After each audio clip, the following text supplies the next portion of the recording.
আসসালামু আলাইকুম। Dakshin Banasree model high school and কলেজের সহকারী শিক্ষিকা জামিলা আহমেদ বলছি। প্রিয় শিক্ষার্থীদের অনলাইন ক্লাসে সাদর আমন্ত্রণ জানাচ্ছি। প্রিয় শিক্ষার্থীরা, তোমরা সবাই আশা করি ভালো আছো, আমিও ভালো আছি। আজকে আমরা অনলাইন ক্লাসে তৃতীয় শ্রেণী বাংলাদেশ বিশ্ব পরিচয় নিয়ে আলোচনা করব। শিক্ষার্থীরা, তোমরা তোমাদের বোর্ড কর্তৃক নির্ধারিত যে বইটি আছে বাংলাদেশ বিশ্ব পরিচয় তৃতীয় শ্রেণী, সেটি নিয়ে বসো। এবং আজকে আমরা যে অধ্যায়টা নিয়ে আলোচনা করব, অধ্যায় হচ্ছে 12, পার্ট 2 হচ্ছে জনসংখ্যা ও পরিবার। পৃষ্ঠা নং হচ্ছে 70। তোমরা বইটি খুলে বসো। অধ্যায় 12, 2 নম্বরে হচ্ছে জনসংখ্যা পরিবার, পৃষ্ঠা নম্বর 12। আশা করি সবাই খুলে বসেছ। আজকে আমরা জনসংখ্যা পরিবার নিয়ে আলোচনা করব।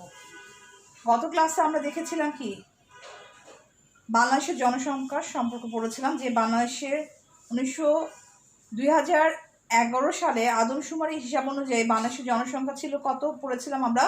14,97,72,364।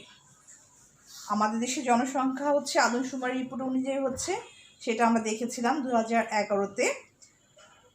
আর বাংলা জনসংখ্যার দিক থেকে পৃথিবীতে বাংলাদেশের স্থান হচ্ছে 8ম।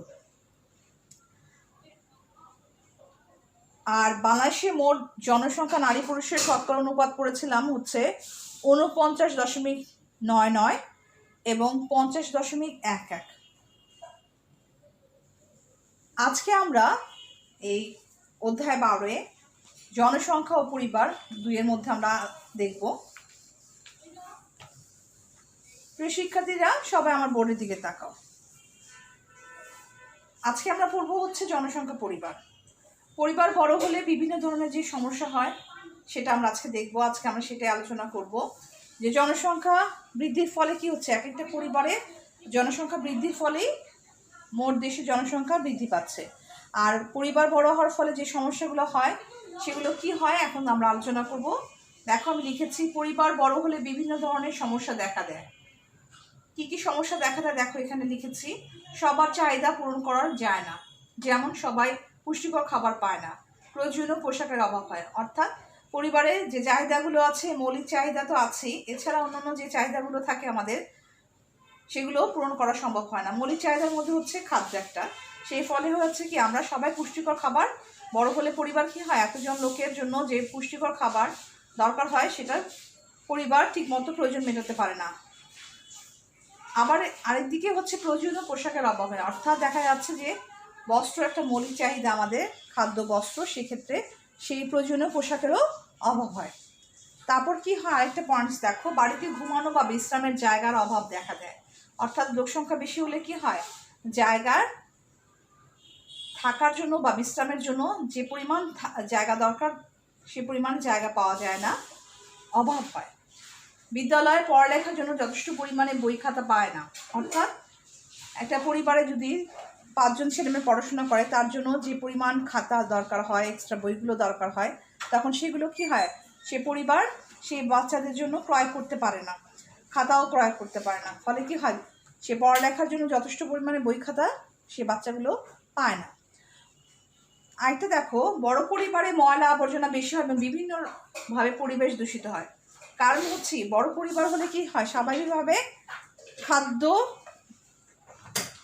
খাদ্যের চাহিদাও বৃদ্ধি পায়। তার ফলে কি হয়, রান্না বান্নাও বেশি হয়।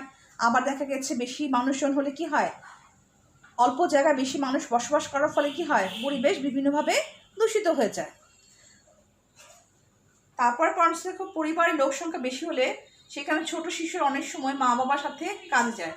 অর্থাৎ আমার দেশে বেশিরভাগ মানুষ কি দারিদ্রতার শিকার হয়ে আছে এবং দরিদ্র সংখ্যার বেশি আমাদের দারিদ্রতায় বসবাস করে। এর ফলে কি হয়, অনেক সময় দেখা যায় বাবা মা তাদের সন্তানদেরকে কি করে যায়, কাজে নিয়ে যায়। কারণ পরিবার চাহিদা পূরণের জন্য দেখা যায় বাবা মা যে পরিমাণ উপার্জন করে সেটা পরিবারের জন্য যথেষ্ট নয় বলে তখন দেখা যায় অনেক সময় ছোট ছোট শিশুদেরকেও বাবা মা তাদের কাজে নিয়ে যায়। ফলে বিদ্যালয়ে ঠিক মতো আসতে পারে না। ফলে কি হয়, এই সমস্ত শিশুরা কি হয়, বিদ্যালয়ে কি হয়, ঠিক মতো আসতে পারে না। আরেকটা পয়েন্টস দেখো, অসুস্থ হলে সঠিক চিকিৎসা পায় না, অর্থাৎ আমাদের আরেকটা মৌলিক চাহিদা হচ্ছে চিকিৎসা। সে অসুস্থ হলে, সে বড় পরিবার যদি বড় হয় তখন কি হয়, বেশি লোক সংখ্যা হলে কি হয়, অসুস্থ হলে সঠিক চিকিৎসা করানো সম্ভব হয় না। ছোট ভাই বোনদের দেখাশোনা করতে হয় বলে অনেক মেয়ে শিশু পড়ালেখা করতে পারে না। একটা পরিবারে যখন অনেকগুলো বাচ্চা হয় তখন কি হয়, স্বাভাবিকভাবে অনেকগুলো মেয়ে শিশু যদি থাকে, আবার অনেকগুলো মেয়ে শিশুর পরে যদি ভাই বোন আরও ছোটো থাকে তখন কি হয়, ওই বোনটা একটু বড় থাকলেই তখন মা কী করে, অনেক সময় কাজ করতে যায়, তখন ওই মেয়েটাকে কি করে, ওই বাচ্চাগুলোকে টেক কেয়ার করতে বলে, বা বলে ছোটো ভাই বোনদের তুমি দেখো। তার ফলে কি হয়, ওই যে স্কুলগামী যে মেয়েটা আছে, সে যে স্কুলে যেত তখন সে তার ভাই বোনদের টেক কেয়ার করার জন্য কি করতে পারে না, স্কুলে যেতে পারে না, ফলে তার পড়ালেখা সেখানে থেমে যায়, সে আর পড়াশোনা করতে পারে না।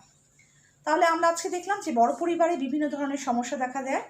পরিবার যদি বড় হয়, জনসংখ্যা যদি বেশি হয়, এর ফলে কি হয়, একটা পরিবারে এর প্রভাব পড়ে এবং বিভিন্ন রকম সমস্যা দেখা দেয়।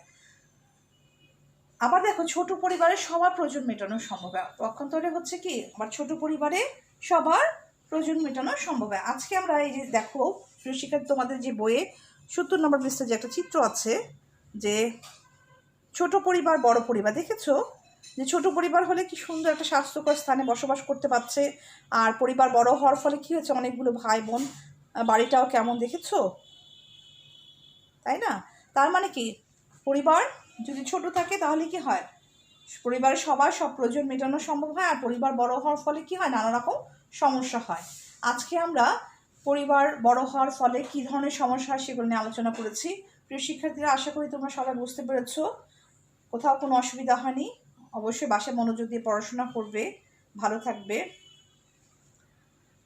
আর অবশ্যই খাবার আগে এবং পরে কি করবে, ভালো মতো সাবান লিকুইড হ্যান্ড ওয়াশ দিয়ে হাত ধুবে। আমার সাথে অনলাইন ক্লাসে থাকার জন্য সবাইকে ধন্যবাদ।